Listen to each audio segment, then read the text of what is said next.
प्रभु आम ऑनलाइन सेवा कार्य देइथिबारु कौनसी प्रकार आम बाधा विघ्न बिना आम सेवा कार्य जड़ित होगापाई आम सुजोग पाउछु। प्रभुंकर गौरव महिमा हेउ आमर परमेश्वर आमर प्रत्येक विषय आवश्यक गुड़िक को जानती छोट बड़ आ समस्त विषय जत्न तत्व से आम नौकरी आसतु आम आज वाक्य शुणापी जा अल्प समय धरी प्रभुकर वाक्य आम शुणापी जा आ निजक वाक्य अनुसार निजक आम जांच करुवा आम गोटे सुंदर पद गोटे पढ़ी आम आज ध्यान को आम आगू बढ़ेबा। उपदेशक पुस्तक ये उपदेशक पुस्तक रु माने आज ध्यान आरंभ करने जा। उपदेशक पुस्तक 3 अध्याय आपण मान निमंते 3 अध्याय 16 पद आम पढ़ा जाऊँगी कारण आम जहन 3:16 जाचु उपदेशक 3:16 मध्य आम देखा लिखागला आहरी मु सूर्य तले विचार स्थान रे देखिली सेठारे दुष्टता अच्छी पुणी धर्म स्थान रे देखिली सेठारे हे दुष्टता अच्छी। ए विषय आम अल्प समय धरी आम ध्यान आकर्षण करवा। प्रिय माने वर्तमान आम देशर परिस्थिति जो प्रकार अच्छी दुष्टता दुष्टता दुष्टता कि प्रकार भाव आम युवा पुओ झील मान लाठी माड़ मरा जाउछि करेंट शॉक दिया जाउछि विभिन्न प्रकार अत्याचार करा जाउछि। आपण समस्ते से सब गुड़िक देखिचंती दुष्टता दुष्टता चारिआडे दुष्टता भरी रही। आमती गोटे समय बास करुछु जे दुष्टतारे परिपूर्ण समाज रे आमे बास करुछु। एटी ज्ञानी कहंती जे विचार स्थान में मध्य दुष्टता अच्छी एमिति की धर्म स्थान रे मध्य देखिली सेठारे दुष्टता। आज मु आपण मान अल्प समय कहबा पाई चाहे मंडली मध्य थिबा मंदता आमानकर मंडली मध्य क्यों क्यों मंदता गुड़िक रही जहा रहिबा कथा नुहे से विषय आम अल्प समय धरी आम कथबार्ता आम बाइबल रु आम देखा जे मंडली मध्य जो मंदता रही जोटा कि रहिबा कथा नुहे से विषय आम अल्प समय धरिकी आम ध्यान आकर्षण आम करने आम पढ़ा गणना पुस्तक 12 अध्याय यार 1 पदरु पढ़ुची मोसा एक कुशिया स्त्री को विवाह करथिले एणु मरियम और हारण से ही कुशिया स्त्री सकाशु मोसांक विरुद्ध रे कथा कहिले। सेमाने कहिले सदा प्रभु की केवल मोसांक सहित कथा कहि अछंती से कि आम्भ मान सहित मध्य कथा कहि नाहांती मात्र ए कथा सदा प्रभु शुणिले।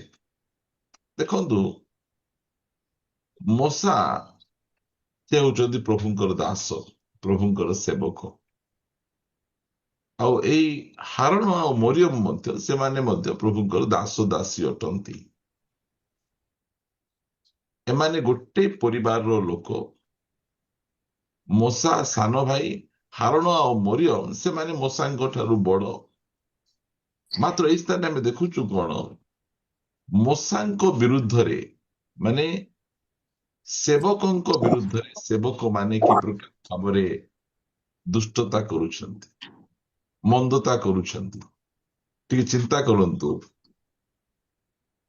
आज आम मंडली भितरे बाहर लोक माने सेवक मानकर दुष्टता मंदता कले गोटे अलगा कथा मंडली रे थिबा नेता माने मंडली थिबा लोक माने मंडली रो लोक मानक मध्य रे कि प्रकार भाव दुष्टता चली विरुद्ध रे कथबार्ता चली। मोसा से जने साधारण लोक नुहंती मोसा से इज्राएल सॉरी मिस्र देशर फारो हेबा लोक उच्च पदरे थिबा लोक परमेश्वर मोसा को मनोनीत करिबारु मोसा एबे इज्राएल रो लीडर हिचंती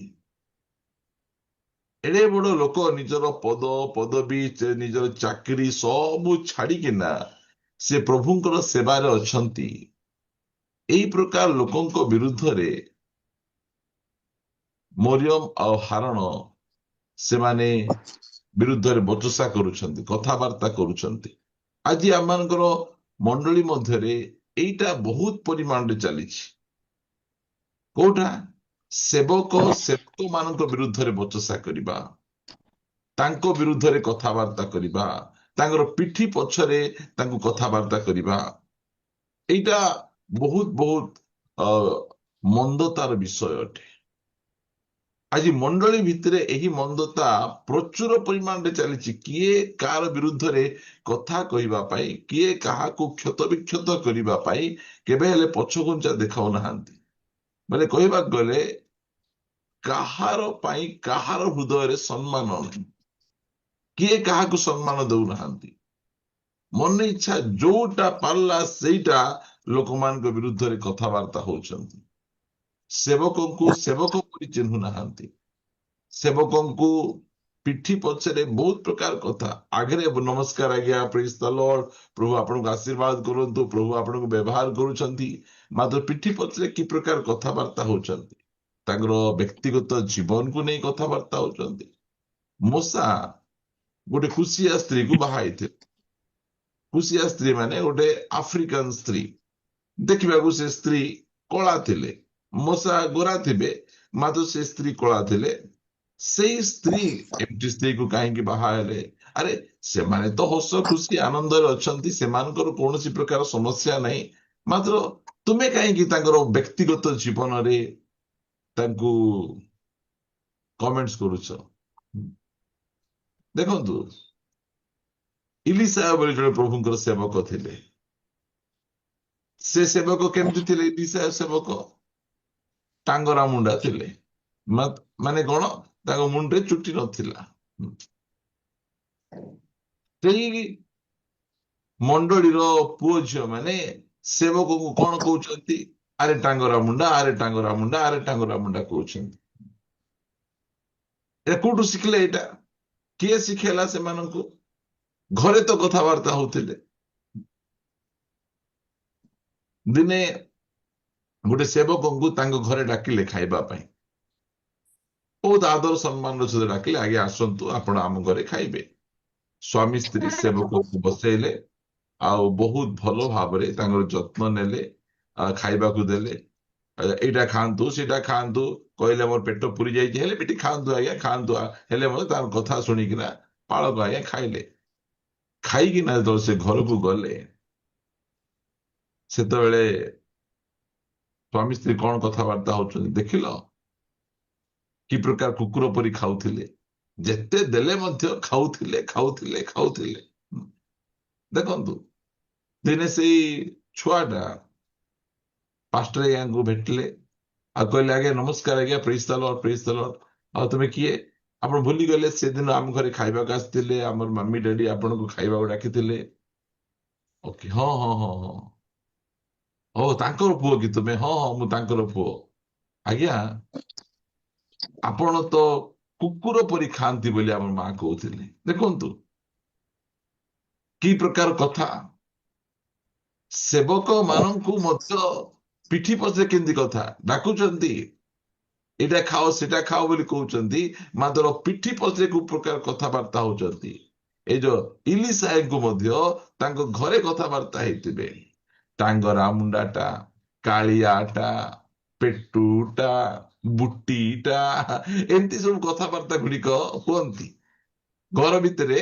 एई सब कथाबार्ता एटा आशीर्वाद कथाबार्ता नुहे। एटा कहा जाए मंडली मध्य मंदता, मंडली मध्य दुष्टता, निजर सेवकों को सम्मान न देबा, निजर सेवकों प्रति एई प्रकार मंद कथा गुड़िक कही बुलिबा। किए कहतु कालिया हेबा का इच्छा? टांगरा मुंडा हेबा का इच्छा? कहतु बुटी हेबा का इच्छा? कला हेबा का इच्छा? परमेश्वर जहाँ जो प्रकार रूप देइछंती से सेमती हेछि, मात्र सेटा को धरिकिना लोक माने कौन करुछंती? कमेंट्स करुछंती। କେତେ ପ୍ରକାର କଥା ଗୁଡ଼ିକ କହୁଅଛନ୍ତି। ପ୍ରିୟ ପ୍ରଭୁଙ୍କ ଲୋକମାନେ, ଆଜି ଆମମାନଙ୍କ ମଣ୍ଡଳୀ ମଧ୍ୟରେ ସେବକ ମାନଙ୍କୁ ସମ୍ମାନ ଦେବା ଆଉ ସେମାନଙ୍କୁ ଦାୟିତ୍ୱ ନେବା, ଏଇଟା ଆମର ଦାୟିତ୍ୱ। କିଏ ତାଙ୍କୁ ଏଇ ପ୍ରକାର କମେଣ୍ଟସ୍ କରୁଛନ୍ତି? ତା ନିଜର ଘରର ଲୋକ, ତାଙ୍କର ନିଜର ବଡ ଭାଇ ଆଉ ନିଜର ବଡ ଭଉଣୀ ତାଙ୍କୁ ସେଇ ପ୍ରକାର ଭାବରେ କମେଣ୍ଟସ୍ କରୁଛନ୍ତି। କେତେ ଦୁଃଖର ବିଷୟ। ବେଳେବେଳେ କହନ୍ତି ଇଏ ଛୋଟିଆଟା, ଇଏ ପୁଣି ସେବକ ହେଇଗଲା, ଇଏ ପାଷ୍ଟର ହେଇଗଲା, ଏମିତି ତ କହୁଛନ୍ତି ନା। ସେ କଣ କହୁଛନ୍ତି ଦୁଇ ପଦରେ? ସେମାନେ କହିଲେ ସଦାପ୍ରଭୁ କି କେବଳ ମଶାଙ୍କ ସହିତ କଥା ହଉଅଛନ୍ତି, ସେ କି ଆମ୍ଭମାନଙ୍କ ସହିତ ମଧ୍ୟ କଥା କହିନାହାନ୍ତି। ମାତ୍ର ଏ କଥା ସଦାପ୍ରଭୁ ଶୁଣିଲେ। ଆମେ ଆମ ଘର ଭିତରେ ଆମମାନଙ୍କର ପ୍ରଭୁଙ୍କର ଅଭିଷିକ୍ତ ଲୋକମାନଙ୍କ ବିରୁଦ୍ଧରେ କଣ କଥାବାର୍ତ୍ତା ହେଉଛୁ, ପରମେଶ୍ୱର ତାହା ଶୁଣନ୍ତି।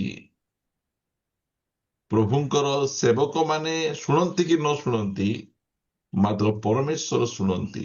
ପ୍ରିୟମାନେ, ଏଇଟା ହଉଛି ମଣ୍ଡଳୀ ଭିତରେ ଥିବା ମନ୍ଦତା, ମଣ୍ଡଳୀ ଭିତରେ ଥିବା ଦୁଷ୍ଟତା ଗୁଡ଼ିକ ଏହା ଅଟେ।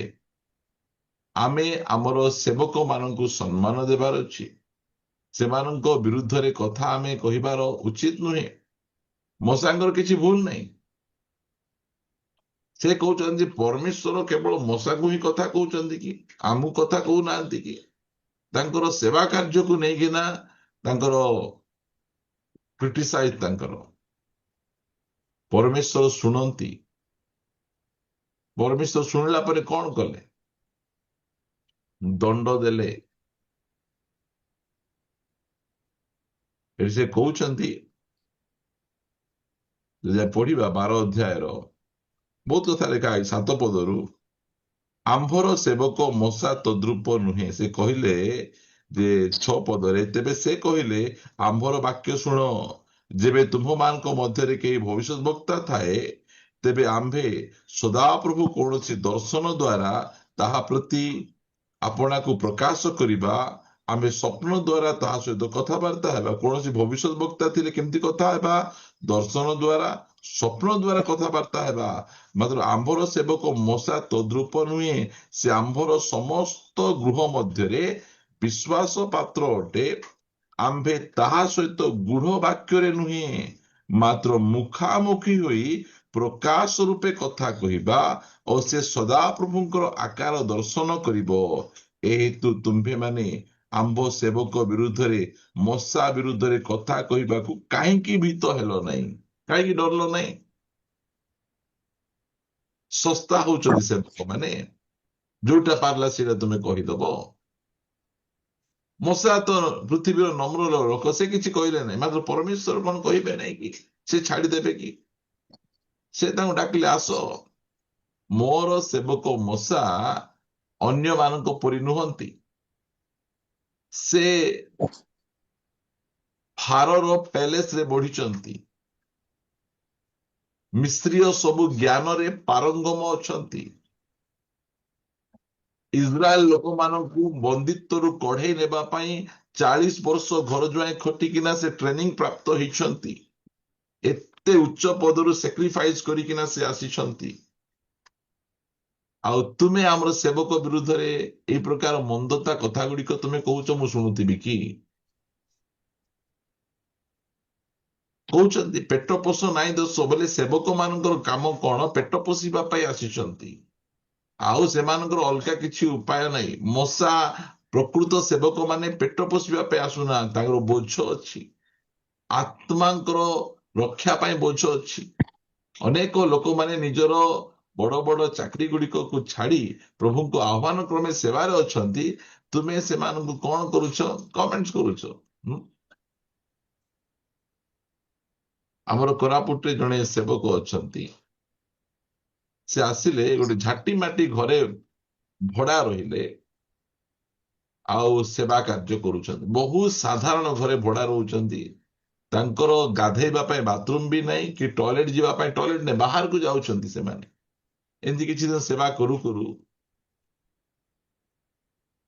ତାଙ୍କର ଜଣେ ବିଶ୍ୱାସୀ ଜୟପୁରରେ ରହୁଥିଲେ, ସେ ଚାଲିଗଲେ। ମଣ୍ଡଳୀର ସବୁ ଲୋକ ଜୟପୁର ଗଲେ ତାଙ୍କର ସମାଧି କାର୍ଯ୍ୟକ୍ରମରେ। ତା ପଛେ ସେ ପାଳକ ଆଜ୍ଞାଙ୍କର ଘର ଜୟପୁରରେ ଅଛି। ସେ କହିଲେ, ଆପଣମାନେ ତ ସମାଧି କାର୍ଯ୍ୟକ୍ରମରେ ଆସିଛନ୍ତି, ଆମ ଘରକୁ ଟିକେ ଆସନ୍ତୁ, ଚା ପିଇକିନା ଯିବେ। ଯେତେବେଳେ ବିଶ୍ୱାସୀ ମାନେ ତାଙ୍କ ଘରକୁ ଗଲେ, 2 ମହଲା କୋଠା ଘର ତାଙ୍କର। ସେ ଦେଖି ଛାନିଆ ହେଇଗଲେ, ଆଜ୍ଞା ଆପଣ 2 ମହଲା କୋଠା ଘର ଛାଡି ଆପଣ ଆସିକିନା ସେ ଝାଟି ମାଟି ଘରେ ରହିକିନା, ଯୋଉଠିକି ପାଣିର ସୁବିଧା ନାହିଁ, ବାଥରୁମର ସୁବିଧା ନାହିଁ, ସେ ସ୍ଥାନରେ ଆପଣ ରହିକି ସେବା କରୁଛନ୍ତି। ସେଇ ସମୟଠୁ ସେ ମଣ୍ଡଳୀର ଲୋକମାନଙ୍କର ମନୋଭାବ ପାଳକଙ୍କ ପ୍ରତି ବଦଳିଗଲା। କାହିଁକି ଏତେ 2 ମହଲା କୋଠା ଘର ଛାଡିକିନା ଆତ୍ମା ମାନଙ୍କୁ ରକ୍ଷା କରିବା ପାଇଁ ସେ ସେଠିକୁ ଆସୁଛନ୍ତି। ଆଜି ଅନେକ ଜଣ ଅଛନ୍ତି, ମଶା ବି ସେଇ ପ୍ରକାର ଆତ୍ମା ମାନଙ୍କୁ ରକ୍ଷା କରି ମିଶରରୁ କିଣାଙ୍କୁ ନେବା ପାଇଁ ସେ ଫାରୋଙ୍କର ପଦକୁ ଛାଡିକିନା ସେ ସେବା କାର୍ଯ୍ୟ ଆସିଛନ୍ତି। ଏ 2 ଭାଇ ଭଉଣୀ ତାଙ୍କ ବିରୁଦ୍ଧରେ କଥା କହୁଛନ୍ତି, ମଣ୍ଡଳୀର ଲୋକମାନେ ତାଙ୍କ ବିରୁଦ୍ଧରେ କଥା କହୁଛନ୍ତି। ଏଇଟା ହଉଛି ମଣ୍ଡଳୀ ମଧ୍ୟରେ ମନ୍ଦତା, ମଣ୍ଡଳୀ ମଧ୍ୟରେ ଦୁଷ୍ଟତା, ଏହା ଅଟେ। ପ୍ରିୟମାନେ, ମଣ୍ଡଳୀର ସେବକ ମାନଙ୍କୁ, ଦାସ ମାନଙ୍କ ପ୍ରତି ଲୋକମାନଙ୍କର ମନୋଭାବ ବହୁତ ଖରାପ ରହିଛି। ଏଇ ଦିନ ମାନଙ୍କରେ ସେ ପରମେଶ୍ୱର ନିଜେ ଉଠିଲେ ଆଉ କହିଲେ, ତମେ ସେବକକୁ ସମ୍ମାନ ଦେବା କଥା ହଉଛି, ସେ ଦେଲେ ନାହିଁ। ସେଥିପାଇଁ ସେ କହୁଅଛନ୍ତି 9 ପଦରେ, ଏହି ରୂପେ ସେମାନଙ୍କ ପ୍ରତି ସଦାପ୍ରଭୁଙ୍କ କ୍ରୋଧ ପ୍ରଜ୍ୱଳିତ ହେଲା। ସଦାପ୍ରଭୁଙ୍କ କ୍ରୋଧ କେତେବେଳେ ପ୍ରଜ୍ୱଳିତ ହୁଏ? ଯେତେବେଳେ ସେବକ ମାନଙ୍କ ବିରୁଦ୍ଧରେ କଥା କୁହାଯାଏ। ଆପଣ ମନେ ରଖନ୍ତୁ, ପ୍ରଭୁଙ୍କ ଦାସ ମାନଙ୍କ ବିରୁଦ୍ଧରେ କଥା କହିକିନା ଆପଣ ନିଜେ ବଞ୍ଚି ପାରିବେ ନାହିଁ। ପରମେଶ୍ୱରଙ୍କ କ୍ରୋଧ ପ୍ରଜ୍ୱଳିତ ହେବ। ତ ସେ ସ୍ଥାନ ସେ ପ୍ରସ୍ଥାନ କଲେ। ପୁଣି ତମ୍ବୁ ମଧ୍ୟରୁ ମେଘ ସ୍ଥାନାନ୍ତରିତ ହେଲା, ଆଉ ଦେଖ ମରିୟମ କୁଷ୍ଠଗ୍ରସ୍ତା ହିମତୁଲ୍ୟ ଶ୍ଵେତ। ପୁଣି ହାରଣ ମରିୟମକୁ ଅନାନ୍ତେ, ଦେଖ ସେ କୁଷ୍ଠଗ୍ରସ୍ତା। ଭାବନ୍ତୁ, ପରମେଶ୍ୱରଙ୍କ ଦଣ୍ଡ ବିଚାର ତାଙ୍କ ଜୀବନରେ ଆସୁଛି। କୁଷ୍ଠ ରୋଗ ଛାଉଣିର ବାହାରେ ସମସ୍ତେ ଅଛନ୍ତି। ପଚାରୁଛନ୍ତି, ମରିୟମ କାହିଁକି ଛାଉଣିର ବାହାରେ ଅଛନ୍ତି, ହାରଣ କାହିଁକି ଛାଉଣିର ବାହାରେ ଅଛନ୍ତି? ଏମାନେ ସେବକଙ୍କ ବିରୁଦ୍ଧରେ କଥା କହିଛନ୍ତି, ପ୍ରଭୁଙ୍କ ଦାସ ମାନଙ୍କ ବିରୁଦ୍ଧରେ କଥା କହିଛନ୍ତି, ସେଥିପାଇଁ ସେମାନେ ବାହାରେ ଅଛନ୍ତି। ପ୍ରିୟମାନେ, ମୁଁ ସେବକ ବୋଲି ଏସବୁ କଥା ଆପଣମାନଙ୍କୁ କହୁନାହିଁ। ପାଷ୍ଟର ଆମକୁ ସମ୍ମାନ ଦିଅ ବୋଲି କୁହାଯାଉନାହିଁ। ମାତ୍ର ଏଇଟା ମଣ୍ଡଳୀ ଭିତରେ ମନ୍ଦତା ଚାଲିଛି, ଦୁଷ୍ଟତା ଚାଲିଛି। ଏଇଟା ବନ୍ଦ ହେବାର ଆବଶ୍ୟକ ରହିଅଛି। ଆମମାନଙ୍କର ଯଦି କଲେକ୍ଟର ସେ ବୟସରେ ଛୋଟ ହେଲେ ମଧ୍ୟ କଲେକ୍ଟର ବୋଲି ସମ୍ମାନ ଦେବେ। ଏସପି ଯଦି ବୟସରେ ଛୋଟ ହେଲେ ମଧ୍ୟ ତାଙ୍କୁ ସମ୍ମାନ ଦେବେ। ମାତ୍ର ପ୍ରଭୁଙ୍କ ଦାସ ମାନଙ୍କୁ ସମ୍ମାନ ଦିଅନ୍ତି ନାହିଁ। ପ୍ରିୟମାନେ, collector, SP, president, prime minister, ଏ ସମସ୍ତଙ୍କ ଠାରୁ ବଡ ପଦ ହେଲା ପ୍ରଭୁଙ୍କ ସେବକଙ୍କର ପଦ।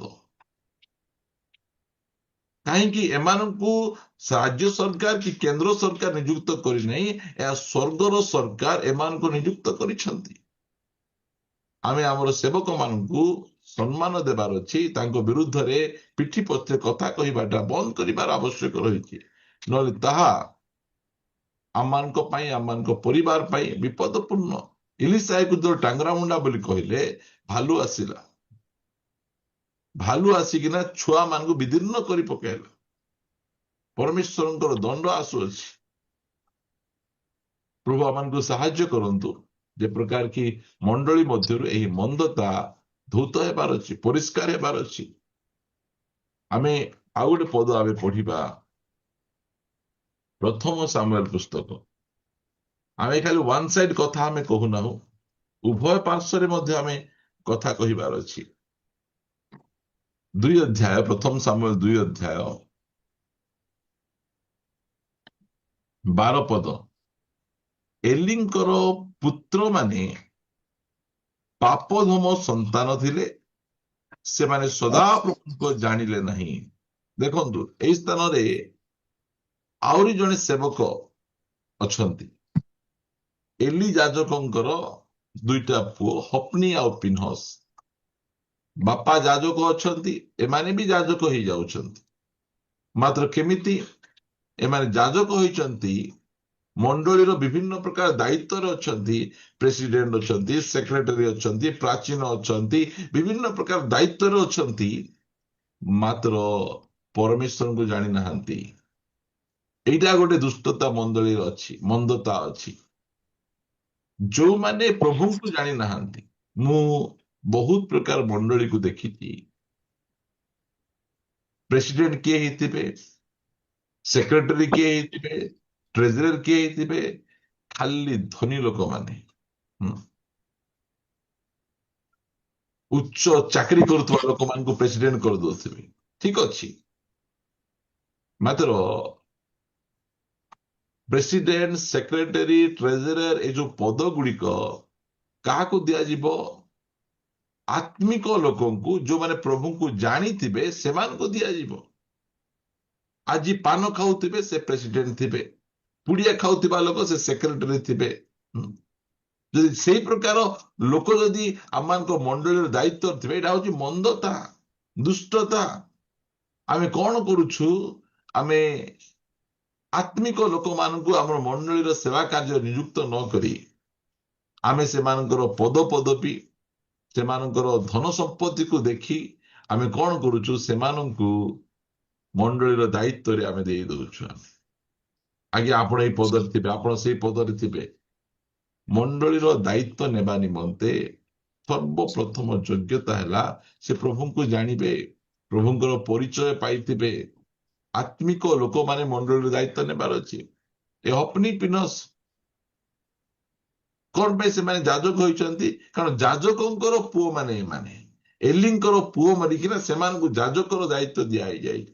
ମାତ୍ର ଦେଖିଲା ବେଳେ ସେମାନେ ପ୍ରଭୁଙ୍କୁ ଜାଣିନାହାନ୍ତି। ମଣ୍ଡଳୀ ମଧ୍ୟରେ ଯୋଉମାନେ ଗୀତ ଗାଉଛନ୍ତି, ଆରାଧନା କରୁଛନ୍ତି, ସେଇ ପ୍ରକାର ଝିଅ ମାନଙ୍କ ସହିତ ଆଙ୍କର ଗୋଟେ ଖରାପ ସମ୍ପର୍କ ରହିଛି, ସମସ୍ତେ ଜାଣୁଛନ୍ତି।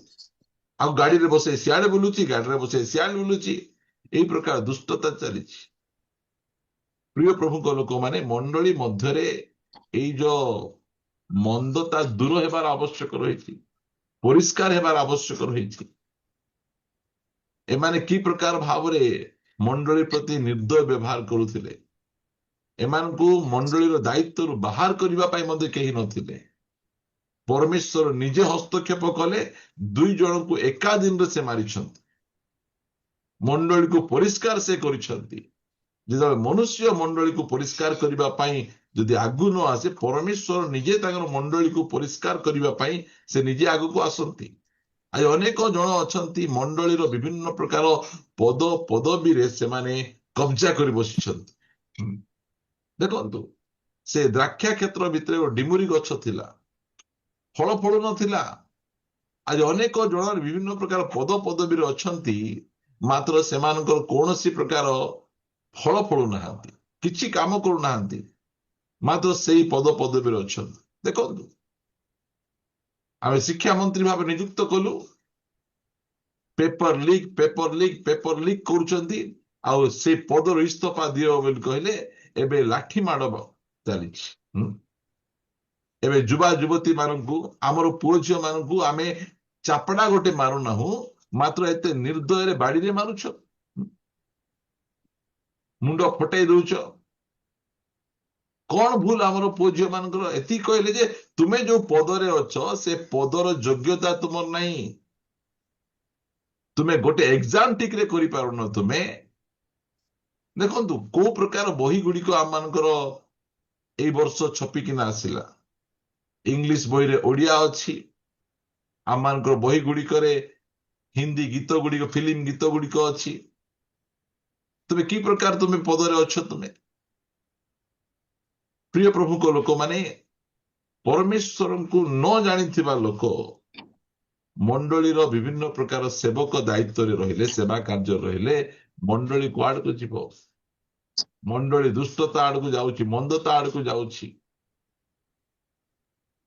ଆଜି ଆମମାନଙ୍କର ମଣ୍ଡଳୀ ମଧ୍ୟରୁ ସେ ଦୁଷ୍ଟତା ମନ୍ଦତା ଗୁଡିକ ପରିଷ୍କାର ହେବାର ଆବଶ୍ୟକ ରହିଅଛି, ଯାହା ଦ୍ୱାରା କି ମଣ୍ଡଳୀ ଆତ୍ମିକ ଜୀବନରେ ବଢିବ। ଏଇଟା ଗୋଟେ ମନୋରଞ୍ଜନ ଆଉ ସମସ୍ତଙ୍କୁ ଭଲ ଲାଗିଲା ପରି କଥା ନୁହେଁ, ମାତ୍ର ଏଇଟା ଆମମାନଙ୍କ ମଣ୍ଡଳୀ ଭିତରେ ଦେଖା ନଯାଉ,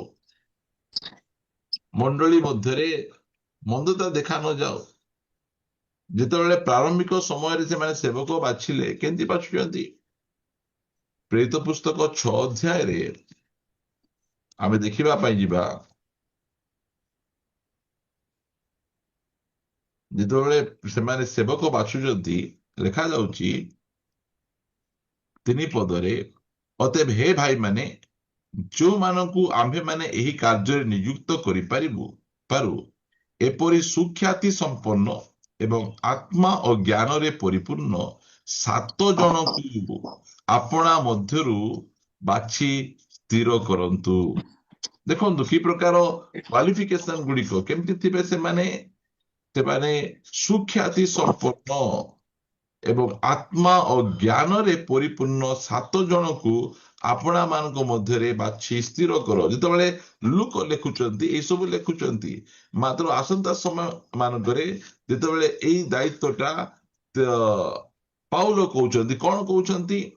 3 ଅଧ୍ୟାୟ, ପ୍ରଥମ ତିମୋଥୀ 3 ଅଧ୍ୟାୟ 1 ପଦରେ, ଏହି କଥା ସତ୍ୟ, କେହି ଯଦି ଅଧ୍ୟକ୍ଷ ପଦ ପାଇବାକୁ ଆକାଂକ୍ଷା କରେ, ତେବେ ସେ ଉତ୍ତମ କାର୍ଯ୍ୟ ବାଞ୍ଚା କରନ୍ତି।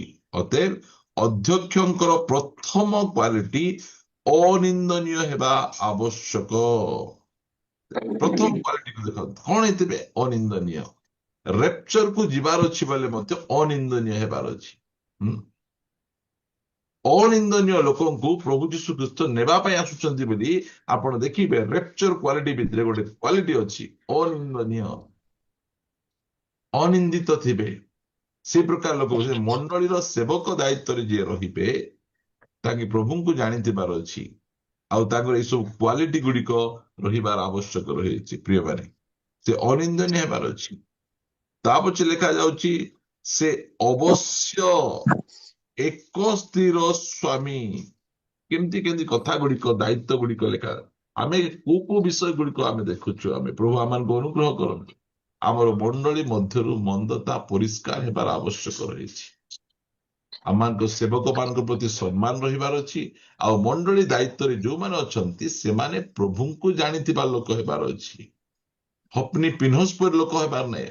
ପାପ ଧମର ସନ୍ତାନ ଥିଲେ, ସଦାପ୍ରଭୁଙ୍କୁ ଜାଣିନଥିଲେ, ଯେତେ ଡିଗ୍ରୀ ଥିଲେ ମଧ୍ୟ ଯଦି ପରମେଶ୍ୱରଙ୍କୁ ଆପଣ ଜାଣିନାହାନ୍ତି, ତାହେଲେ ସେ ଡିଗ୍ରୀ କୋଉ କାମକୁ ଲାଗିବ? କିଛି କାମକୁ ଲାଗିବ ନାହିଁ। ପଢିବା, ମୁଁ ଆପଣମାନଙ୍କୁ ପଢି ଶୁଣେଇବା ପାଇଁ ଚାହେଁ। ମଣ୍ଡଳୀ ମଧ୍ୟରେ ମନ୍ଦତା, ମାର୍କ ସୁସମାଚାର ରୁ ଆପଣମାନଙ୍କୁ ପଢିବା ପାଇଁ ଚାହେଁ। 7 ଅଧ୍ୟାୟ 6 ପଦରୁ ପଢୁଛି। ସେ ସେମାନଙ୍କୁ କହିଲେ, ରେ କପଟି ମାନେ, ଯିଶାୟ ତୁମ୍ଭମାନଙ୍କ ବିଷୟରେ ଯଥାର୍ଥ ରୂପେ ଭାବବାଣୀ କରିଅଛନ୍ତି। ଯେପରି ଲେଖା ଅଛି, ଏହି ଜାତି ମୁଖରେ ଆମ୍ଭକୁ ସମାଦର କରନ୍ତି, କିନ୍ତୁ ସେମାନଙ୍କ ହୃଦୟ ଆମ୍ଭଠାରୁ ଦୂରରେ ଥାଏ। ଦୂରରେ ଥାଏ। କେତେ କିଲୋମିଟର ଦୂରରେ ଥାଏ? 1 କିଲୋମିଟର, 2 କିଲୋମିଟର, 3 କିଲୋମିଟର, କେତେ କିଲୋମିଟର? ଗୀତ ଗାଉଥିବେ ଭୟଙ୍କର, ସବୁ ମୁଁ ଦେବି, ଆଉ 10 ଟଙ୍କା ଖଣ୍ଡେ ଦଉଥିବେ ଚାନ୍ଦା। ଗୀତ ଭୟଙ୍କର ଥିବ। ଗୀତ ଭୟଙ୍କର, ସବୁ ମୁଁ ଦେବି, ସମର୍ପି ଦେବି। ପ୍ରଭୁ କହୁଥିବେ, ଏରେ ଏରେ ଏରେ ଚୁପ ଚପ ଚପ ଚପ ଚପ, ମିଛ କଥା ବେଶୀ କହନା। ଆରାଧନା କେମିତି ଭୟଙ୍କର ଆରାଧନା। ମାତ୍ର କୋଉଠି? ଏଇ 8ରେ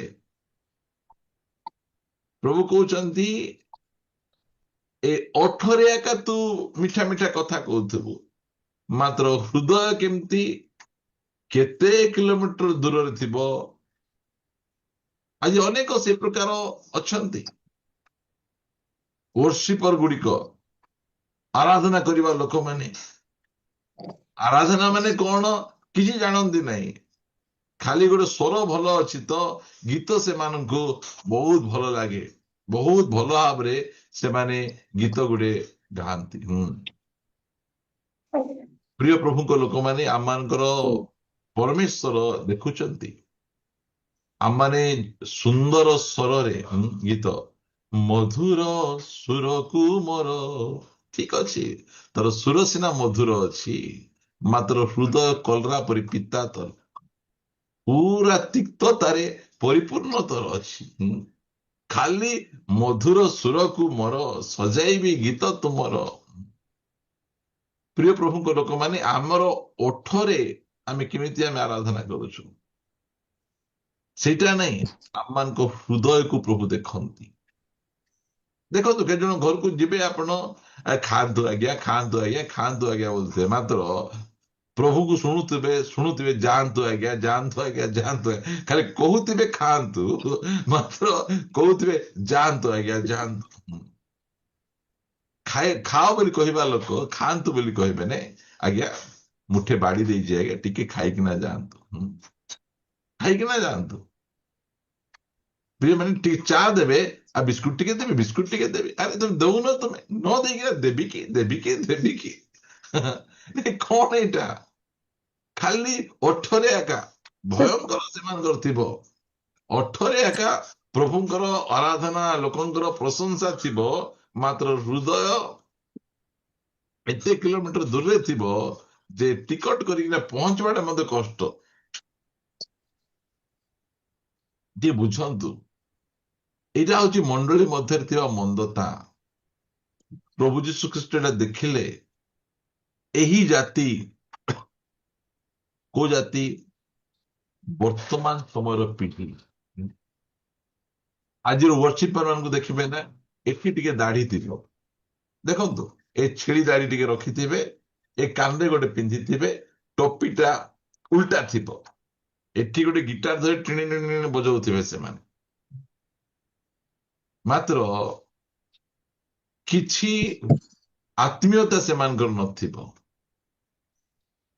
ସେଇଟା ଆମର ପରିସ୍ଥିତି। ଦାଉଦଙ୍କର ବୀଣା ବାଜିଲେ କଣ ହଉଥିଲା? ସାଉଲଙ୍କର ମନ୍ଦ ଆତ୍ମା ଯାଉଥିଲା। ଆଜି ଏମାନଙ୍କର ବୀଣା ବାଜିଲେ ତ ମନ୍ଦ ଆତ୍ମା ଆସୁଛି। ଆଉ ପରିସ୍ଥିତି ଆମର ସେମିତି ରହିଛି। ଓଠରେ ଖାଲି ପ୍ରଶଂସା। ଭାବନ୍ତୁ, ଗୀତ କିଏ ଅଛି ଗୀତ ଗାଉଥିବେ, ଲଙ୍ଘି ଯିବି ଗିରିବନ ମରୁ ପଥେ। ତ ପଡିଶା ଘର ଲୋକକୁ ଯାଇ ସୁସମାଚାର କହିପାରୁନଥିବ, ଲଙ୍ଘିଯିବି ଗିରିବନ ମରୁ ପଥେ ବୋଲି 15 ପ୍ରକାର କଥା କହୁଥିବେ। ସୁସମାଚାରକୁ ନେଇ ପ୍ରତି ଗାଁକୁ ଯିବା ବୋଲି କହୁଥିବେ। କୋଉ ଗାଁକୁ ଯାଉଛୁ ସୁସମାଚାରକୁ ନେଇକି? କାହାକୁ ଯିବାର ନାହିଁ, ମାତ୍ର ଗୀତ ବହୁତ ବଢିଆରେ ସେମାନେ ଗାଉଥିବେ, ଓଠରେ ହିଁ। ସବୁବେଳେ ମୁଁ କହେ, ଖ୍ରୀଷ୍ଟିଆନ ମାନେ ରବିବାର ଦିନ ବେଶୀ ମିଛ କଥା କହନ୍ତି ବୋଲି ମୁଁ କହେ। କାହିଁକି ନା ଯୋଉ ଗୀତ ଗାଆନ୍ତି ନା, ସେ ଗୀତ ଥିବ, ସେ ମିଛ ଥିବ, ସେଟା ଓଠରେ ଏକା ପରମେଶ୍ୱରଙ୍କୁ ଆରାଧନା କରୁଛନ୍ତି। ପ୍ରିୟମାନେ, ଆଜି ଆମେ ଯୋଉ ଗୀତ ଆମେ ଗାଉଛୁ, ସେ ଗୀତ ଆମେ ଠିକ ଗୀତ ଆମେ ଗାଉଛୁ କି? सामो शहर चारों पहर मेरे यीशु की आराधना ବୋଲି କହୁଛୁ। ଆମେ କୋଉ ସାମ ସେହର ଚାର ପେହର ପ୍ରଭୁଙ୍କୁ ଆରାଧନା କରୁଛୁ? ଆମେ ଖାଲି ଓଠରେ ଏକା ସମାଧାନ, ଓଠରେ ଏକା ପ୍ରଶଂସା। ଆଜି ଆମମାନଙ୍କର ଜୀବନକୁ ଆମେ ଟିକେ ଯାଞ୍ଚ କରିବା। ମଣ୍ଡଳୀ ଭିତରେ ଏଇ ମନ୍ଦତା ନଥିବାର ଅଛି। ଆମେ ଯାହା ଗାଇବୁ ସେ ଅନୁସାରେ ଜୀବନ ଥିବାର ଅଛି, ଯାହା ପ୍ରଚାର କରିବୁ ସେ ଅନୁସାରେ ଜୀବନ ଥିବାର ଅଛି। ପ୍ରିୟମାନେ, ଆମର ପ୍ରଚାର ଆଉ ଆମର ଜୀବନ ଭିନ୍ନ ନଥିବ। ଆମର ଗୀତ ଆଉ ଆମର ଜୀବନ ଭିନ୍ନ ନଥିବାର ଅଛି। ସେଟା ଗୋଟେ ଲାଇନରେ ଯିବାର ଅଛି। ସେଥିପାଇଁ ପ୍ରଭୁ ଯୀଶୁ ଖ୍ରୀଷ୍ଟ କହିଲେ, ଏଇ ଜାତି ମୁଖରେ ଓଠରେ ଆମକୁ ସମାଦର କରନ୍ତି, କିନ୍ତୁ ଏମାନଙ୍କର ହୃଦୟ ଆମ୍ବ ଠାରୁ ଦୂରରେ ଥାଏ, ଭୟଙ୍କର ଦୂରରେ ଥାଏ। ପ୍ରଭୁ ଆମମାନଙ୍କୁ ସାହାଯ୍ୟ କରନ୍ତୁ ଯେ ଆମମାନଙ୍କର ଜୀବନରେ ଏହି ମନ୍ଦତା ନଥାଉ, ଏହି ଦୁଷ୍ଟତା ନଥାଉ। ପ୍ରଭୁ ଆମମାନଙ୍କୁ ସାହାଯ୍ୟ କରନ୍ତୁ ଯେ ପ୍ରକାର କି ଆମେ ଏଇ ସବୁ ଦୁଷ୍ଟତା ଗୁଡିକରୁ ଆମମାନଙ୍କର ଜୀବନକୁ, ଆମମାନଙ୍କର ମଣ୍ଡଳୀକୁ, ଆମମାନଙ୍କ ପରିବାରକୁ ଆମେ ରକ୍ଷା କରିବା। ଏଇ ମନ୍ଦତା ଗୁଡିକ ଆମମାନଙ୍କ ଜୀବନ ପାଇଁ ବିପଦ। ଆମମାନଙ୍କ ସେବକ ମାନଙ୍କୁ ଉପଯୁକ୍ତ ଭାବରେ ସମ୍ମାନ ଦେବାର ଅଛି। ଆମମାନଙ୍କର ମଣ୍ଡଳୀର ଦାୟିତ୍ୱରେ ଯୋଉମାନେ ଅଛନ୍ତି, ସେମାନଙ୍କ ପ୍ରଭୁଙ୍କୁ ଜାଣିଥିବାର ଅଛି। ସେମାନେ ପ୍ରଭୁଙ୍କୁ ଜାଣିକିନା ନିଜର ଦାୟିତ୍ୱ ପଦ ଗୁଡିକ ନେବାର ଅଛି। ଏଇଟା ଆମମାନଙ୍କ ମଧ୍ୟରେ ରହିବାର ଅଛି। ଆମ ମଣ୍ଡଳୀ ମଧ୍ୟରେ ଓଠରେ ଆରାଧନା ନଥିବାର ଅଛି। ଆଉ ଗୋଟେ ପଦ ପଢି ପ୍ରାର୍ଥନା କରିବା ପାଇଁ ଯିବା ଆମେ। ଯାକୁବ ପୁସ୍ତକ 2 ଅଧ୍ୟାୟ 1 ପଦରୁ ପଢୁଛି। ହେ ମୋହର ଭାଇମାନେ, ଆମ୍ଭମାନଙ୍କର ଗୌରବମୟ ପ୍ରଭୁ ଯୀଶୁଖ୍ରୀଷ୍ଟଙ୍କ ଠାରେ ବିଶ୍ୱାସ କରିବାରୁ ମନୁଷ୍ୟମାନଙ୍କର ମୁଖପେକ୍ଷା କର ନାହିଁ। କାରଣ ଯଦି ସୁବର୍ଣ୍ଣ ମୁଦ୍ରିକା, ସୁନାର ମୁଦି ଆଉ କଷ୍ଟଲି ଡ୍ରେସ, ଚାକଚକ୍ୟ ବସ୍ତ୍ର ପରିଧାନ କରି କୌଣସି ଲୋକ ତୁମମାନଙ୍କ ସଭାକୁ ଆସେ, ପୁଣି ଜଣେ ଦରିଦ୍ର ଲୋକ ମଳିନ ବସ୍ତ୍ର ପରିଧାନ କରି ଆସେ, ଆଉ ତୁମ୍ଭେମାନେ ଚାକଚକ୍ୟ ବସ୍ତ୍ର ପରିଧାନ କରୁଥିବା ଲୋକକୁ ମର୍ଯ୍ୟାଦା କରି କୁହ, ଆଜ୍ଞା ନମସ୍କାର, ପ୍ରେଜ୍ ଦ ଲର୍ଡ, ଆଜ୍ଞା ମାରନାଥା, ଆଜ୍ଞା ନମସ୍କାର ନମସ୍କାର, ଆପଣ ଆସିଲେ ଭଲ କଲେ ଆଜ୍ଞା, ଆପଣ ଆସନ୍ତୁ ସିଂହାସନରେ ବିରାଜମାନ ହୁଅନ୍ତୁ। ଲୋକମାନଙ୍କୁ ସେ ସେମିତି ଅଛନ୍ତି। ଏଇ ପ୍ରକାର ଭାବରେ ଠିକ ଅଛି, ଲୋକକୁ ସମ୍ମାନ ଆମେ କଲୁ, ଆମେ ନାଇକି ସେମାନେ କଣ କଲୁ, ମର୍ଯ୍ୟାଦା କରି କୁହ ଏଠାରେ ଉତ୍ତମ ସ୍ଥାନରେ ବସନ୍ତୁ, ଆଉ ଦରିଦ୍ର ଲୋକକୁ କୁହ ସେଠାରେ ଠିଆ ହୁଅ, କିମ୍ବା ମୋହର ଗୋଡ ତଳେ ବସ। ତାହେଲେ ତୁମେମାନେ କଣ ଆପଣା ଆପଣା ମଧ୍ୟରେ ଭେଦଭାବ ରଖି ବିପରୀତ ବ୍ୟବହାର ଓ ମନ୍ଦ ଭାବରେ ବିଚାର କରୁନାହ। ମନ୍ଦତା, ଏଇଟା ହେଲା ମଣ୍ଡଳରେ ଥିବା ମନ୍ଦତା। ଲୋକଙ୍କର ଧନ ସମ୍ପତ୍ତି ପଦ ମର୍ଯ୍ୟାଦାକୁ ଦେଖି ଆମେ ସେମାନଙ୍କୁ ସମ୍ମାନ ଦେବାଟା, ଏଇଟା ଯାକୁବ ଦେଖିଛନ୍ତି। ମଣ୍ଡଳୀ ଭିତରେ ଏଇ ମନ୍ଦତା ଅଛି। ଆମର ମଣ୍ଡଳୀରେ, ଆମର ଚର୍ଚ୍ଚରେ କଣ ଏଇ ମନ୍ଦତା ଆମେ କରୁଛୁ କି? ଏଇଟା ପ୍ରଭୁଙ୍କୁ ପସନ୍ଦ ନାହିଁ, ଗୋଟେ ପଇସାର ମଧ୍ୟ ପସନ୍ଦ ନାହିଁ। ଡବଲ ଷ୍ଟାଣ୍ଡାର୍ଡ ଜୀବନ ଯାପନ କରିବା ଆମେ। ପ୍ରଭୁ ଆମମାନଙ୍କୁ ଦୟା ଅନୁଗ୍ରହ କରନ୍ତୁ ପ୍ରିୟମାନେ। ଆମମାନଙ୍କର ମଣ୍ଡଳୀରେ ଧନୀ ଲୋକକୁ ମଧ୍ୟ ଯୋଉ ପ୍ରକାର ସମ୍ମାନ, ଗରିବ ଲୋକଙ୍କୁ ମଧ୍ୟ ସେଇ ପ୍ରକାର ସମ୍ମାନ ଆମେ ଦେବାର ଆବଶ୍ୟକ ରହିଛି। ଆମମାନଙ୍କ ମଣ୍ଡଳୀ ମଧ୍ୟରେ ଏହି ବିପରୀତତା ଆଉ ଏହି ମନ୍ଦତା ଦେଖା ନଯାଉ। କେତେ ଅଛନ୍ତି ବଡ ଲୋକ ଆସିଲେ ସାଙ୍ଗେ ସାଙ୍ଗେ ଉଠିକିନା ତଳେ ବସିବେ, ତାଙ୍କୁ ଚେୟାର ଦେବେ, ମାତ୍ର ଆଉ ଗୋଟେ ଗରିବ ଲୋକ ଆସିଲେ ତାଙ୍କୁ ସେ ପ୍ରକାର କରନ୍ତି ନାହିଁ। ସେ ତଳେ ବସି ନ ପାରୁଥିଲେ ମଧ୍ୟ ତଳେ ବସ, ଘର ତଳେ ବସ, ଏଇ ପ୍ରକାର ବ୍ୟବହାର ସେଇ ସମୟରେ ହିଁ କରାଯାଉଥିଲା। ଏଇଟା ପରମେଶ୍ୱରଙ୍କୁ ପସନ୍ଦ ନାହିଁ, ଏଇଟା ହଉଛି ବିପରୀତ ବ୍ୟବହାର। ପରମେଶ୍ୱରଙ୍କ ଦୃଷ୍ଟିରେ ମନ୍ଦତା ଏହା ଅଟେ। ପ୍ରଭୁ ଆମମାନଙ୍କୁ ଦୟା ଅନୁଗ୍ରହ କରନ୍ତୁ। ଆମମାନେ ସେଇ ପ୍ରକାର ମନ୍ଦତା ଆମମାନଙ୍କର ପରିବାରରେ, ଚର୍ଚ୍ଚ ଦେଖା ନଯାଉ। ଦେଖନ୍ତୁ, ଯେତେବେଳେ ଗୋଟେ ଧନୀ ବ୍ୟକ୍ତି ଆସନ୍ତି, ଲୋକମାନେ ଚର୍ଚ୍ଚ ସରିଲା ପରେ ଘରକୁ ଡାକି ନେଇ ବସାନ୍ତି, ଆଜ୍ଞା ଆସନ୍ତୁ, ଆଜ୍ଞା ଚା କପେ ପିଅନ୍ତୁ, ଜଳଖିଆ ଟିକେ ଖାଆନ୍ତୁ, ତାଙ୍କୁ କରନ୍ତି। ମାତ୍ର ଗୋଟେ ଗରିବ ଲୋକ ଘରେ ଡାକିକିନା ପାଣି ଗ୍ଲାସଟି ମଧ୍ୟ କିଏ ଦିଅନ୍ତି, କେହି ତାଙ୍କୁ ସମ୍ମାନ ମଧ୍ୟ କରନ୍ତି ନାହିଁ। ଏଇ ମନ୍ଦତା ଆମମାନଙ୍କ ମଧ୍ୟରେ ନଥାଉ। ଆମମାନେ ଧନୀ ପ୍ରତି ଯେମିତି ବ୍ୟବହାର କରିବା, ଗରିବ ଲୋକ ମଧ୍ୟ ପ୍ରତି ସେମିତି ବ୍ୟବହାର କରିବାର ଅଛି। ମଣ୍ଡଳୀର ଏଇଟା ହଉଛି ଗୁରୁ ଦାୟିତ୍ୱ, ଏଇଟା ନହେଲେ ଏଇଟା ମନ୍ଦତା। 5 ପଦ ଲେଖାଗଲା, ହେ ପ୍ରିୟ ଭାଇମାନେ ଶୁଣ, ଈଶ୍ୱର କଣ ଏଇ ଜଗତର ଦୃଷ୍ଟିରେ ଦରିଦ୍ର ମାନଙ୍କୁ ବିଶ୍ୱାସ ରୂପ ଧନରେ ଧନୀ ହେବା ପାଇଁ, ପୁଣି ଆପଣା ପ୍ରେମକାରୀ ମାନଙ୍କୁ ଯେଉଁ ରାଜ୍ୟ ଦେବା ପାଇଁ ପ୍ରତିଜ୍ଞା କରିଛନ୍ତି, ସେଥିର ଅଧିକାରୀ ହେବା ପାଇଁ ମନୋନୀତ କରିନାହାନ୍ତି। କିନ୍ତୁ ତୁମେମାନେ ଦରିଦ୍ରକୁ ହତାଦର କରିଅଛ। ଧନୀ ମାନେ କଣ ତୁମମାନଙ୍କ ପ୍ରତି ଉପଦ୍ରବ କରନ୍ତି ନାହିଁ, ଏବଂ ତୁମେମାନଙ୍କୁ ବିଚାର ସ୍ଥାନରେ ଟାଣି ନିଅନ୍ତି ନାହିଁ? ଯେଉଁମାନେ କେତେ ବଡ ବଡ କଥା ଏଠି ଲେଖାଯାଉଅଛି। ସେଥିପାଇଁ ପ୍ରଭୁ ଆମମାନଙ୍କୁ ସାହାଯ୍ୟ କରନ୍ତୁ।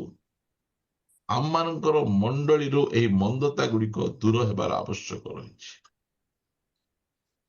ଆମମାନଙ୍କର ମଣ୍ଡଳୀରେ ପ୍ରଭୁଙ୍କର ସେବକ ମାନଙ୍କ ବିରୁଦ୍ଧରେ କଥାବାର୍ତ୍ତା କରିବା, ସେମାନଙ୍କର ଶାରୀରିକ ଗଠନ, ସେମାନଙ୍କ ରଙ୍ଗ, ସେମାନଙ୍କର ବିଭିନ୍ନ ବିଷୟକୁ ନେଇ ଆମେ କ୍ରିଟିସାଇଜ କରିବାଟା ବନ୍ଦ କରିବାର ଅଛି। ଆଉ ଯୋଉମାନେ ମଣ୍ଡଳୀ ଦାୟିତ୍ୱରେ ଅଛନ୍ତି, ସେମାନେ ପ୍ରଭୁଙ୍କୁ ଜାଣିଥିବାକୁ ପଡିବ। ସେମାନେ ଅନିନ୍ଦନୀୟ ଥିବାର ଅଛି, ନିଜ ଦାୟିତ୍ୱକୁ ଅତି ଉତ୍ତମ ଭାବରେ ତୁଲେଇବା ଲୋକ ହେବାର ଅଛି। ଆଉ ଆମମାନଙ୍କୁ ମଣ୍ଡଳୀରେ ଏହି ଲିପ୍ ୱାର୍ସିଂ, ଓଠରେ ହିଁ ଆରାଧନା କରିବାର ନଥିବାର ଅଛି। ଆମମାନଙ୍କର ମଣ୍ଡଳୀରେ ସମସ୍ତଙ୍କୁ ସମାନ ଭାବରେ ବ୍ୟବହାର କରିବାର ରହିବାର ଅଛି। ମଣ୍ଡଳୀ ମଧ୍ୟରୁ ଏଇ ମନ୍ଦତା ଗୁଡ଼ିକ ଦୂର ହେବାର ଅଛି। ପ୍ରାର୍ଥନା କରିବା ପାଇଁ ଯିବା। ମୁଁ ପ୍ରାର୍ଥନା କରିବି, ଦୟାକରି ଆପଣ ମାନେ ପ୍ରାର୍ଥନାରେ ମନୋଯୋଗୀ Yes, ହେବେ। Lord. Thank ପ୍ରିୟମାନେ, you, Jesus. ଆମମାନଙ୍କର ମଣ୍ଡଳୀକୁ ପ୍ରଭୁ ନେବା ପାଇଁ ଆସୁଛନ୍ତି। Yes, Lord. ଆମମାନଙ୍କର ମଣ୍ଡଳୀ ଯଦି ରେପ୍ଚରରେ ଯିବାର ଅଛି, ତାହେଲେ ଆମମାନଙ୍କ ମଣ୍ଡଳୀ ଭିତରେ ଏଇ ମନ୍ଦତା ଗୁଡ଼ିକ ଥିଲେ କେବେ ହେଲେ ମଧ୍ୟ ରେପ୍ଚରରେ ଯାଇପାରିବ ନାହିଁ। ଆମମାନଙ୍କର ମଣ୍ଡଳୀକୁ ପ୍ରଭୁ ଚାହୁଁଛନ୍ତି ଏ ମନ୍ଦତା ଗୁଡ଼ିକକୁ ବାହାର କର। ମଣ୍ଡଳୀ ଭିତରେ ବ୍ୟବସାୟ ଚାଲିଥିଲା। ଯୀଶୁ ଖ୍ରୀଷ୍ଟଙ୍କ ହୃଦୟ କାନ୍ଦି ଉଠିଲା। ଯୋଉ ମଣ୍ଡଳୀରେ, ଯୋଉ ମନ୍ଦିରରେ ଲୋକମାନେ ପ୍ରାର୍ଥନା କରିବା ପାଇଁ ଯିବେ, ବାକ୍ୟ ଶୁଣିବା ପାଇଁ ଯିବେ, ସୁସ୍ଥତା ହେବା ପାଇଁ ଯିବେ, ସେହି ମଣ୍ଡଳୀରେ ବେପାର ଚାଲିଥିଲା। ଯୀଶୁ ଖ୍ରୀଷ୍ଟ ସହି ପାରିଲେ ନାହିଁ। କରୋନା ବନେଇ ସେ ପିଟି ପିଟି ଲୋକକୁ ବାହାର କରୁଛନ୍ତି। ଆଜି ସେ କରୋନା ଧରିବା ଯୀଶୁଙ୍କୁ କେହି ପସନ୍ଦ କରନ୍ତି ନାହିଁ। 5ଟି ରୋଟି 2ଟି ମାଛ ଦେବା ଯୀଶୁଙ୍କୁ ପସନ୍ଦ କରନ୍ତି। Yes, ସୁସ୍ଥକାରୀ Lord. ଯୀଶୁଙ୍କୁ ପସନ୍ଦ କରନ୍ତି। Hallelujah. କରୋନାକାରୀ ଯୀଶୁଙ୍କୁ କେହି ପସନ୍ଦ କରନ୍ତି ନାହିଁ। ପ୍ରିୟମାନେ, ଆଜି ମଣ୍ଡଳୀର ମନ୍ଦତାକୁ ପ୍ରଭୁ ପରିଷ୍କାର କରିବା ପାଇଁ ଚାହୁଁଛନ୍ତି। ସେ ସଫା କରିବା ପାଇଁ ଚାହୁଁଛନ୍ତି, ଯେମିତିକି ମଣ୍ଡଳୀ ଅନିନ୍ଦନୀୟ ହେବ, ମଣ୍ଡଳୀ ରେପ୍ଚର ନିମନ୍ତେ ପ୍ରସ୍ତୁତ ହେବ। ପ୍ରାର୍ଥନା କରିବା। ପିତା, ମୁଁ ତୁମକୁ ଧନ୍ୟବାଦ ଦିଏ। ରାଜା, ଧନ୍ୟବାଦ ଦିଏ। ଆଜି ଆମର ମଣ୍ଡଳୀର ଅବସ୍ଥା କୁଆଡେ ପ୍ରଭୁ? Lord. ଆମେ କୁଆଡେ Hallelujah. ଯାଉଛୁ? ଆମର ଗତି କୁଆଡେ? ଯୋଉଟା କରିବା କଥା ନାହିଁ, ଯୋଉଟା ମଣ୍ଡଳୀ ରହିବା କଥା ନାହିଁ, ଆଜି Father, ମଣ୍ଡଳୀ thank ଭିତରେ you, ଜଗତ Jesus. ଭର୍ତ୍ତି ହେଇଯାଇଛି ପ୍ରଭୁ। ଆଜି ଜଗତ ଆଉ Amen. ମଣ୍ଡଳୀ ଭିତରେ କୌଣସି ପ୍ରକାର ପାର୍ଥକ୍ୟ ଦେଖାଯାଉ ନାହିଁ। ତୁମେ Yes, ଆମମାନଙ୍କୁ Father. ଜଗତର Hallelujah. ଜ୍ୟୋତି ବୋଲି କହିଲ ପ୍ରଭୁ। ଜଗତକୁ ରାସ୍ତା ଦେଖେଇବା ଲୋକ ବୋଲି କହିଲ। ଜଗତକୁ ସ୍ୱର୍ଗ ଆଡକୁ Yes, କଢେଇବାର Father. Thank ଗୋଟିଏ you. ପ୍ରଭୁ ବତିକୁଣ୍ଠ କହିଲ। ମାତ୍ର ଆମର ଆଲୋକ ଅଛି ପ୍ରଭୁ, ଡିମ୍ ହେଇଯାଇଛି। ଆମେ ଲୋକଙ୍କୁ ରାସ୍ତା ଦେଖେଇ ପାରୁନାହୁଁ। ଆମେ ଜଗତ ରଙ୍ଗରେ ରଙ୍ଗି ହେଇଯାଇଛୁ। ପ୍ରଭୁ ଦୟା କର, ଦୟା କର, ଆମମାନଙ୍କ ପ୍ରତି ଅନୁଗ୍ରହ କର। Hallelujah. हमारे जे Hallelujah. प्रकार प्रभु जगतर से शैली रे प्रभु आमे चापी न ही जाऊ प्रभु, दया करो अनुग्रह करो प्रभु। आमर मंडली को परिष्कार करो, परिष्कार जनक आत्मा प्रदान करो प्रभु। आमान को मंडली को धन्यवाद प्रभु, धन्यवाद। पुनर्बार प्रभु तुम्हें आमान को दया करो, अनुग्रह करो। Hallelujah. ऑनलाइन सेवा Hallelujah. कार्य जड़ित है तुम गौरव महिमा करबा पाए तुम्हें देइछो। धन्यवाद प्रभु। एही सालम प्रभु प्रेयर जूम मीटिंग पाए धन्यवाद दिए प्रभु। आशीर्वाद करो, जत्न नियो तुम दासଙ୍କୁ। ଆଉ ପ୍ରଭୁ ଏହି ମଣ୍ଡଳୀ ଥିବା ପ୍ରତ୍ୟେକ ବିଶ୍ୱାସୀ ଭାଇ ଭଉଣୀ ମାନଙ୍କର ଯତ୍ନ ତତ୍ତ୍ୱ ନେଇ ତୁମେ ଗୌରବ ପାଅ, ମହିମା ପାଅ ପ୍ରଭୁ। ସକଳ ଆଦର Amen. ମହିମା ତୁମକୁ ଦେଇ Hallelujah. ପ୍ରାର୍ଥନା ପ୍ରିୟ ପ୍ରଭୁ ଯୀଶୁଙ୍କ ନାମରେ ମାଗୁଛୁ। ଆମେନ୍, ଆମେନ୍। Amen.